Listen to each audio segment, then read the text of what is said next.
ગુજરાતના દરવાજે ચોમાસું હવે ટકોરા મારી રહ્યું છે। મુંબઈ સહિત મહારાષ્ટ્ર, તમિલનાડુ, પશ્ચિમ બંગાળ સહિતના રાજ્યોમાં મેઘરાજાએ જબ્બર જમાવટ કરી છે। પૂર્વોત્તરમાં તો જાણે કે બારે મેઘ ખાંગા થયા હોય એમ નદીઓ ગાંડી તૂર બની ગઈ છે। આ દ્રશ્યો પશ્ચિમ બંગાળના જલપાઈગુડીના છે, જ્યાં ભયંકર પૂર જેવી સ્થિતિનું નિર્માણ થયું છે।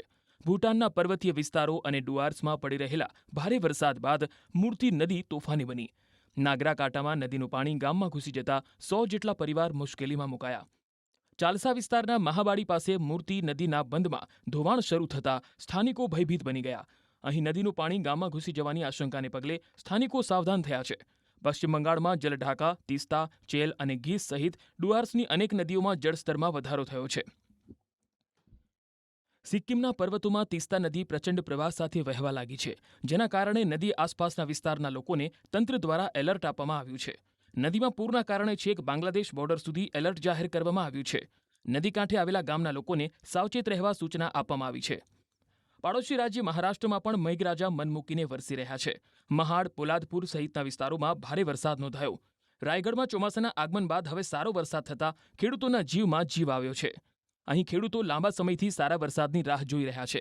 મેઘરાજાએ હવે શરૂ કરેલી બેટિંગથી ખેડૂતોને આશા બંધાઈ છે કે આ સપ્તાહમાં વરસાદ સારો થશે। તમિલનાડુમાં ચેન્નઈ આસપાસ મુશળધાર વરસાદ વરસ્યો। આલંદુર એરપોર્ટ, પલ્લાવરમ, કોમ્પ્રેટ, તાબરમ, સેલેયુર, વંડલુર અને મુડીચુર સહિતના વિસ્તારમાં ધોધમાર વરસાદથી રસ્તા પાણી થયા। ધોધમાર વરસાદના કારણે અનેક નીચાણવાળા વિસ્તારમાં પાણી ભરાઈ ગયા, જેના કારણે વાહન ચાલકો અને રહીશોએ હાલાકી વેઠવાનો વારો આવ્યો। ચાલુ વરસાદમાં એક કારને અકસ્માત નડ્યો, જેમાં કારનું આગળનું ટાયર જ નીકળી ગયું। જો કે સદનસીબે મોટી જાનહાનિ ટળી છે। મહારાષ્ટ્રના કરજતમાં ચોમાસાએ ધમાકેદાર એન્ટ્રી કરી। ભારે ઉકળાટથી પરેશાન લોકોને સારા વરસાદથી રાહત મળી છે। આ વિસ્તારના ખેડૂતો પણ ગુજરાતના ખેડૂતોની જેમ લાંબા સમયથી વાવણીલાયક વરસાદની રાહ જોઈને બેઠા હતા। હવે ધોધમાર વરસાદ શરૂ થતાં ખેડૂતો ખુશખુશાલ થયા છે। દક્ષિણ ગુજરાતને અડીને આવેલા નંદુરબારમાં પણ ધોધમાર વરસાદ વરસ્યો। વીજળીના કડાકા ભડાકા સાથે વરસાદથી ખેડૂતોના ચહેરા ખીલી ઉઠ્યા। ધડગાવ, ખાંડબારા સહિતના વિસ્તારમાં ભારે વરસાદ વરસ્યો। સાતપુડાના ધડગાવ અને ખાંડબારામાં મેઘ સવારી આવી પહોંચતા અદ્ભુત વાતાવરણ સર્જાયું। તમિલનાડુના કરૂર નજીક ભારે વરસાદને કારણે રસ્તાઓ અને ઘરો આગળ વરસાદી પાણી ભરાતા લોકો મુશ્કેલીમાં મુકાયા।